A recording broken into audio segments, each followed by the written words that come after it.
सभी भाई बहनों को जय मसीह की। क्या आप जानते हैं कि प्रभु यीशु ने एक ऐसी कहानी सुनाई जो हमें परमेश्वर के प्रेम और क्षमा का सुंदर संदेश देती है। एक अमीर पिता का छोटा बेटा अपनी जिद में घर छोड़कर चला गया। उसने अपनी सारी दौलत मौज मस्ती में बर्बाद कर दी। जब कुछ नहीं बचा तो उसे सूअरों को चराने और उनका जूठा खाना खाने की नौबत आ गई। जानिए इस अद्भुत कहानी में। जो पूरी कहानी के लिए वीडियो को अंत तक जरूर देखें। सभी भाई बहनों को जय मसीह की। प्रभु यीशु ने एक दृष्टांत सुनाया जो हमें पश्चाताप, प्रेम और क्षमा का संदेश देता है। एक अमीर आदमी के दो बेटे थे।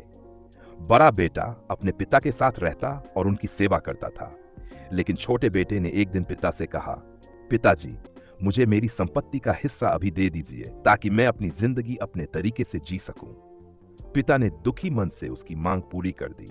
छोटा बेटा अपनी सारी संपत्ति लेकर दूर देश चला गया। वहां जाकर उसने खूब मौज मस्ती की, पैसे उड़ाए और गलत संगति में पड़ गया। धीरे धीरे उसका सारा धन खत्म हो गया। इसी दौरान उस देश में भयंकर अकाल पड़ा। अब उसके पास न पैसा था, न खाना, न रहने की जगह। आखिरकार किसी तरह उसे एक आदमी के यहां सूअरों को चराने का काम मिला। वह इतना भूखा था कि सूअरों का जूठा खाना खाने के बारे में सोचने लगा, लेकिन उसे कोई कुछ देने को भी तैयार नहीं था। अब वह अपनी जिंदगी पर पछताने लगा। एक दिन उसे एहसास हुआ, मेरे पिता के घर में तो नौकर भी भरपेट खाते हैं और मैं यहां भूखा मर रहा हूं। मैं अपने पिता के पास वापस जाऊंगा और कहूंगा, पिताजी, मैंने पाप किया है। मैं अब आपका बेटा कहलाने के योग्य नहीं हूं। मुझे अपने नौकरों जैसा ही रख लीजिए। जब वह अपने घर की ओर बढ़ा तो उसके पिता ने उसे दूर से ही देख लिया। वह दौड़कर अपने बेटे को गले लगा लिया।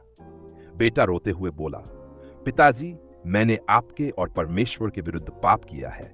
मैं अब आपका बेटा कहलाने योग्य नहीं हूं। लेकिन पिता ने उसकी बात सुने बिना उसे अच्छे कपड़े पहनाए, एक अंगूठी पहनाई और एक शानदार भोज का आयोजन किया। उन्होंने कहा, मेरा बेटा जो खो गया था वह अब वापस आ गया है। हमें खुशी मनानी चाहिए। जब बड़ा बेटा यह सब देखा तो वह नाराज हुआ और अपने पिता से कहा, मैं हमेशा आपकी सेवा करता रहा, फिर भी आपने मेरे लिए कभी ऐसा जश्न नहीं मनाया। लेकिन यह बेटा जिसने आपकी संपत्ति बर्बाद कर दी, उसके लिए आप इतना खुश हैं? पिता ने प्यार से जवाब दिया, तुम हमेशा मेरे साथ हो और जो मेरा है वह तुम्हारा भी है। लेकिन तुम्हारा छोटा भाई खो गया था और अब वापस आ गया है, इसीलिए हमें खुशी मनानी चाहिए। इस कहानी से हमें क्या सीख मिलती है? परमेश्वर हमसे असीम प्रेम करते हैं। अगर हम गलती करें लेकिन सच्चे दिल से पश्चाताप करें तो वह हमें क्षमा कर देंगे। प्रभु यीशु हमें सिखाते हैं कि हमें दूसरों को भी प्रेम और क्षमा से स्वीकार करना चाहिए।